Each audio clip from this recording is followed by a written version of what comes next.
यस पछाडिको रहस्य के छ? जनताले फैसला होइन न्याय खोजिरहेका छन्। सम्माननीय प्रधान न्यायाधीश ज्यूको समेत चित्त के हो भनेर त्यो चित्तको भित्रको आशय के हो भनेर खोजिरहेका छन्। अपराध गर्दाका बखत सार्वजनिक पदको, सरकारी पदको र साधनको दुरुपयोग भएको छ।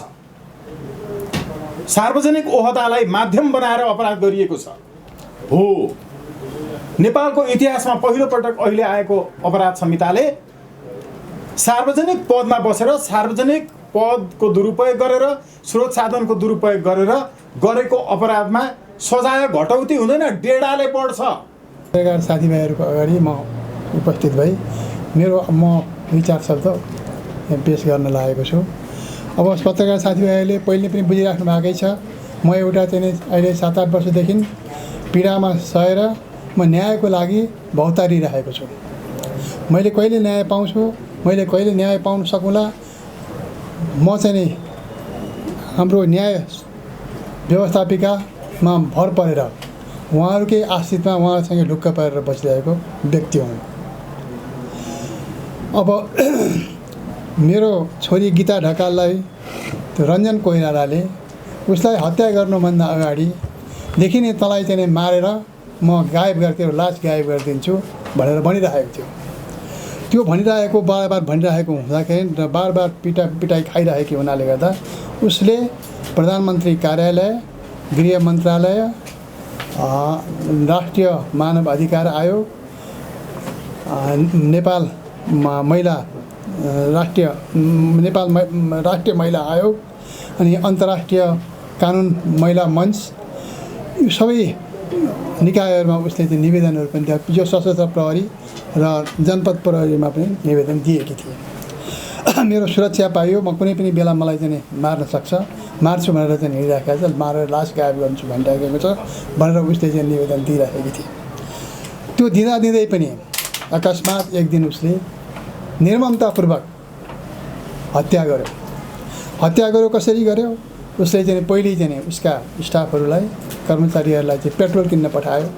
पेट्रोल किनेर उसले चाहिँ 3-4 जर्किन पेट्रोल चाहिँ गाडीमा राख्यो र घरमा बसिरहेकी छोरीसँग बसिरहेको छोरालाई बिहान 10 बजे आएर छोरालाई लिएर गयो र उसले अन्तै ठाउँमा राखेर दिउँसो 12 बजे मैले छोरीसँग कुरा गर्दाखेरि आज म चाहिँ मेरो खुट्टा मर्कियो, फर्किएर मेरो खुट्टा चलाउनै भएको छैन, म हिँड्न सक्ने अवस्थामा छैन, म आज सुतिरहेको छु, आराम गरिरहेको छु भनेर चाहिँ भने हामीले चाहिँ के गर्छौँ आज आउँछौँ भनेर सोद्धाखेरि उसले त्यसो भने।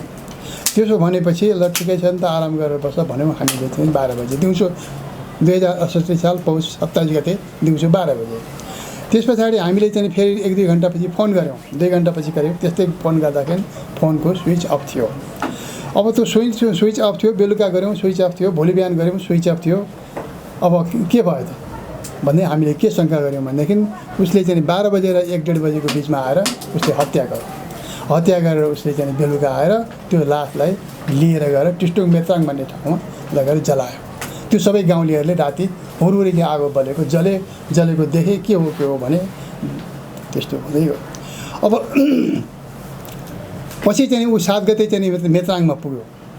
मेत्राङमा फेरि चाहिँ के भयो लास बुझ्नको लागि भनेर गयो। जाँदाखेरि ती गाउँलेहरूले उसलाई पक्रिएपछि अनि ती गाउँलेहरूले चाहिँ यसैले चाहिँ यो लास जलाएको रहेछ भनेर पत्ता लगाएपछि उनीहरूको पुलिसको जिम्मा लगाए। अलि पुलिसको जिम्मा लगाइसकेपछि अब पुलिसले उसलाई पक्रेर हनुमान ढोकामा ल्याएर उसँग बयान दिँदाखेरि हो मैले मारेको भनेर उसले चाहिँ कन्फेस गर्यो। जुन कुरा चाहिँ त्यतिखेर चाहिँ एसपी हनुमान ढोकाको एसपीले हामीलाई जानकारी दिनुभयो र त्यहाँ धेरै चाहिँ 100 व्यक्तित्वहरू जम्मा हुनुभएको थियो, आफन्तहरू जम्मा हुनुभएको थियो। उहाँहरूले पनि त्यो इन्फर्मेसन पाउनुभयो। त्यस पछाडि अब यो मुद्दा जिल्ला अदालतमा चल्दै गयो। हामी चाहिँ अब त्यही जिल्ला अदालतबाट न्यायको लागि चाहिँ हामी चाहिँ दौडिँदाखेरि चाहिँ नि जिल्ला न्यायालयबाट अदालतबाट यो फैसला भयो उसको चाहिँ उसले मारेको हो, उसले निर्ममतापूर्वक हत्या गरेको हो भन्ने हिसाबले उसको चाहिँ सर्वोच्च सहित जन्मसहित भन्ने फैसला भयो। फैसला भएपछि उनीहरू चाहिँ फेरि पुनरावेदन अदालतमा यो उच्च अदालतमा गए। उच्च अदालतमा गएपछि त्यतिखेर पुनरावेदन भन्ने थियो नाम। उच्च अदालतमा गए। उच्च अदालतले पनि अब सबै मिसिलहरू सबै पढे, बुझे र बुझिसकेपछि उहाँहरूले पनि त्यसैलाई सदर गर्नुभयो। अब हामीलाई त्यतिखेरसम्म चाहिँ के लागेको छ भनेदेखि वास्तवमा जनताहरूले चाहिँ यो मर्का परेको अन्याय परेको व्यक्तिहरूलाई चाहिँ न्याय दिनुहुँदो रहेछ न्यायालयले भन्ने हामीहरूलाई न्यायालयप्रति ठुलो विश्वास र भरोसामा हामी त्यतिखेरसम्म चलिरहेका थियौँ। उहाँ सम्मान पनि थियो हाम्रो। जब चाहिँ यो केस चाहिँ फेरि सर्वोच्चमा आयो, सर्वोच्चमा आइसकेपछि अब हामीहरू चाहिँ त्यो सर्वोच्चमा आइसकेपछि पनि 20औँपल्ट चाहिँ त्यो पेशी राखियो। पेशीमा हामी हरेक पेशीमा उपस्थित भयौँ। कहिले पनि त्यो पेशीमा छलफल भएन। अहिले आएर चाहिँ जब चाहिँ यो लकडाउन भयो, लकडाउन भएपछि असार 15 गते जहाँ त्यतिखेर हामी बाहिर निक्लिने त्यो असार 15 गते चाहिँ हामीले कुनै कुनै इन्फर्मेसन पाएनौँ। त्यही दिन उहाँहरूले चाहिँ छलफलमा राखेर फैसला गर्नुभएको छ। अब त्यसमा चाहिँ हाम्रो न्यायाधीशज्यूहरूले चाहिँ फैसला गर्नुभएको छ। त्यो कुरो हामीलाई केही पनि थाहा भएन। थाहा भयो कतिखेर भन्नु होला भने जब अनलाइन खबरहरूमा चाहिँ यो मेसेज आयो। त्यो मेसेज आएपछि त्यो अनलाइन खबरमा हामीले त्यो मेसेज पायौँ। अनि त्यो मेसेज पाएपछि ओहो यो के अन्यायपूर्ण फैसला भयो, यो त ठुलो अन्याय हो हामीलाई। हामी त आज चाहिँ यो न्यायको लागि हामी पीडित भएर रोएर हामी भौतारिएर हिँडिरहेका छौँ भने आज चाहिँ सर्वोच्च अदालतबाट आएपछि यस्तो किसिमको फैसला हुनु कहाँसम्मको हामीलाई चाहिँ दुर्भाग्यपूर्ण फैसला भयो, यो ठुलो अन्याय भयो भन्ने हामी अहिले त्यो अन्यायमा चाहिँ भौतारिरहेका छौँ। अब यसको लागि चाहिँ अब हामीले कसरी न्याय पाउन सक्छौँ भन्ने हिसाबमा अहिले हामीहरू चाहिँ भौतारिरहेका छौँ। र अब सबै हाम्रो चाहिँ देशका चाहिँ सबै साथीभाइहरू, हाम्रा आफन्तहरू, अब पत्रकार साथीभाइहरू, अब अरू सबै जे चाहिँ हामीसँग जान पहिचान र यो फैसला बुझ्नुभएका साथीभाइहरू हुनुहुन्छ, उहाँहरूबाट हामीले सहयोग लिएर यसलाई चाहिँ हामीले रिभ्यू गराउने, रिभाइज गराएर यो फैसलालाई चाहिँ उल्टाएर हामीलाई चाहिँ न्याय दिलाउने काम होला कि भन्ने हामीले आशा राखेका छौँ। हामीले एकदमै छोटो समयको बिचमा जे इन्फर्म गऱ्यौँ त्यो इन्फर्मेसनका आधारमा आइदिनु भएको छ। हामी स्वतन्त्र राष्ट्रिय अभियान नेपालको तर्फबाट हार्दिक आभार व्यक्त गर्छौँ, धन्यवाद ज्ञापन गर्छौँ। र यो एकदमै यस्तो विडम्बनापूर्ण घडीमा हामी उभिएका छौँ। यस्ता विषयहरूमा बोल्न नपरे हुन्थ्यो भन्ने लागिरहन्छ सधैँ, तर यस्तै विषयहरूमा बोल्नुपर्ने स्थिति आइरहेको छ। सानी बालिका आफ्नै बुवाबाट, हजुरबुवाबाट बलात्कृत भएकी छन्। ती सानी नानीको यौनाङ्गबाट पिसाब रोकिएको छैन। सर्वोच्च अदालत अगाडिबाट हिँडिरहेकी छिन्। रोकिएको पिसाब व्यवस्थापन गर्ने सार्वजनिक शौचालय छैन। सार्वजनिक शौचालयको अभावमा सानैमा बलात्कृत भएकी चेली झाडीतर्फ पिसाब फेर्न जाने ठाउँ समेत छैन। आफ्नो अगाडि आफूलाई बलात्कार गर्ने आफ्नै बुवा हजुरबुवाहरू, आफ्नै नातेदारहरू आफूलाई गिज्याउँदै हाँसेर हिँडिरहेका छन् सर्वोच्च अदालत अगाडि। तर त्यो बलात्कारको पीडाले पिसाब रोकिन नसकेकी ती चेलीलाई आफ्नो अगाडि आफ्नो बलात्कारी अदालतकै आदेशबाट छुटेर बाहिर हाँस्दै आफूलाई जिस्क्याउँदै हिँडेको देख्दा कति धेरै रुन्छिन् होला। न्यायालय प्रतिको आस्थामा कस्तो पहिरो जान्छ होला र उनलाई लाग्छ होला कि यो अदालत भत्काएर सार्वजनिक शौचालय बनाइदिएको भए बरु धेरै राम्रो हुन्थ्यो होला, यस्तो लाग्छ होला। किनकि यस्तै मान्छेहरू हामीले भेटेका छौँ। सम्मानित अदालतप्रतिको, न्यायालयप्रतिको धेरै ठुलो सम्मान हामी सबैको हुनुपर्छ। तर देखिकन योजनाबद्ध हिसाबले 7 फेरा लगाएर बनाइएको वैदिक विधिपूर्वकको श्रीमतीको हत्या भएको छ। त्यो हत्या भइसकेपछि कहीँ कतै पनि त्यो आवेशमा आएर गरिएको थियो भनेर भनिएको छैन। कतै गरिएका पुनरावेदनमा समेत, दोहोर्याई पाउमा समेत, बहस पैरवीमा समेत कहीँ कतै यो वास्तवमा मैले हत्या गरेको थिएँ भनेर अदालतको इजलासको अगाडि आएर स्वीकार गरिएको छैन। त्यसलाई सम्माननीय प्रधान न्यायाधीशज्यूबाट आवेशमा आएर हत्या गरिएको थियो भनेर भनियो। फैसलाको अहिलेको प्रकरण नम्बर 82 मा यही कुरो लेखिएको छ। कहीँ कतै एकपटक पनि मैले आवेशमा आएर हत्या गरेँ भनेर नभनेको कुरा अनुसन्धानका क्रममा अनुसन्धान अधिकारी समक्ष गरेको बयानमा भनिएको कुरालाई पनि अदालतमा आएर इन्कार गरिएको कुरा र मैले हुँदै होइन भनेको कुरालाई सम्माननीय प्रधान न्यायाधीशज्यूको इजलासबाट यो भनियो कि त्यो आवेशमा आएर गरिएको हत्या थियो। यसैले जे सम्मानित जिल्ला अदालत र तत्कालीन पुनरावेदनबाट भएको फैसला थियो त्यो चर्को पर्न जाने देखियो भनेर लाग्यो सम्माननीय प्रधान न्यायाधीशज्यू समेतलाई। किन? यस पछाडिको रहस्य के छ? जनताले फैसला होइन न्याय खोजिरहेका छन्। यहाँ न्याय पर्यो कि परेन? कुनै पनि विषयमा आवेशमा आएर गरिएको अपराध हो भने त्यसमा संसारभरिको अपराध शास्त्रले केही तत्त्वहरू विद्यमान हुनुपर्छ भन्छ। त्यो तत्त्व के हो? त्यो तत्त्व हो कि प्रधान न्यायाधीशज्यूलाई सम्झाइरहन पर्दैन। तर हामी जब अदालतमा गएर बहस पैरवी गर्छौँ, त्यो बहस पैरवी गर्दा सम्मानित अदालतमा सम्माननीय माननीय न्यायाधीशज्यूहरूलाई थाहा छैन भनेर बहस गरेका हुँदैनौँ, केवल सम्झाएका मात्रै हुन्छ। के न्यायाधीशलाई थाहा छैन होला र हामीले बहस गरिरहेका हुन्छौँ? थाहा छ, सम्झाएको मात्रै हो। फेरि पनि सम्झाउँ। त्यो के सम्झाउँ भने कुनै पनि यस्ता अपराधहरूमा त्यति बेला मात्रै सजाय घटाउने गरिकन आवेशमा आएर गरेको ठानेर अदालतले यो विचार गर्न सक्छ जहाँ मैले आवेशमा आएर अपराध गरेँ भनेर स्वीकार गरेको हुन्छ। स्वीकार गरेपछि मात्रै त्यो आवेश प्रेरित थियो भनेर मान्न सकिन्छ। यो पहिलो तत्त्व हो। के यो घटनामा स्वीकार गरिएको छ? कहीँ कतै कहिले एकपटक मात्रै पनि स्वीकार गरिएको छ? छैन। त्यो जिल्ला अदालतमा पनि छैन, त्यो तत्कालीन पुनरावेदन अहिलेको उच्च अदालतमा पनि छैन। सर्वोच्च अदालत आउँदा समेत सबैतिर मैले आवेशमा आएर गरिहालेँ भनेको अवस्थामा मात्रै यसरी सजाय घटाउन सकिने सिद्धान्त हो। यो सिद्धान्त यहाँ मिट भयो? भएन।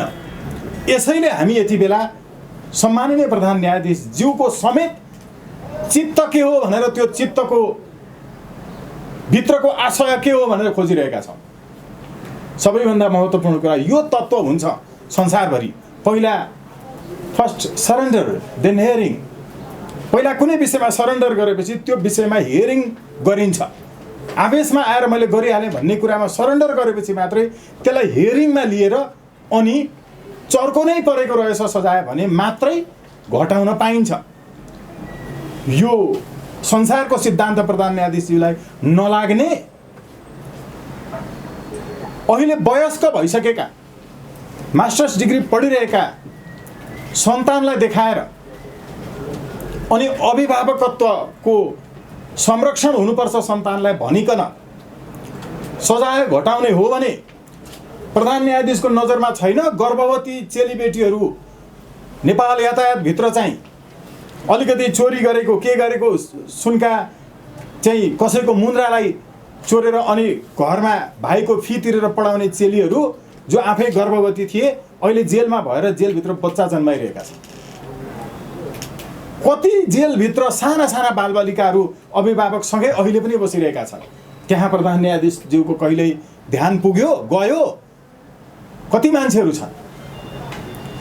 अनि वयस्क भइसकेका सन्तानहरू 21 वर्ष भइसकेका एससी दिइसकेकाहरूलाई देखाएर प्रधान न्यायाधीशज्यूको आँखा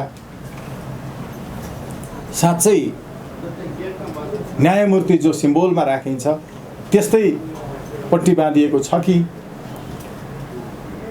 कानुनले आँखा बन्द गर्ने तर अन्यत्र कसैले कानमा भरेको कुरा चाहिँ सुन्ने हो र कानुन?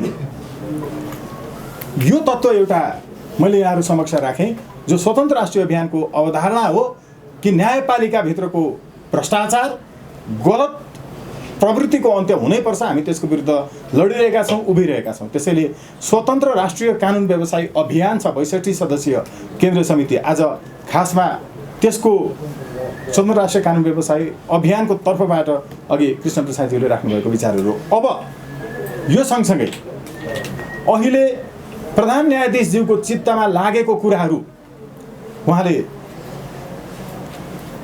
आफूले फैसलामा लेख्दै गर्दाखेरि कहाँनिर चाहिँ रञ्जन कोइरालाबाट यो आवेशमा आएर मैले गरेको थिएँ भनेर भनियो, जुन कुरा कहिल्यै कहीँ कतै पनि मागिएको छैन।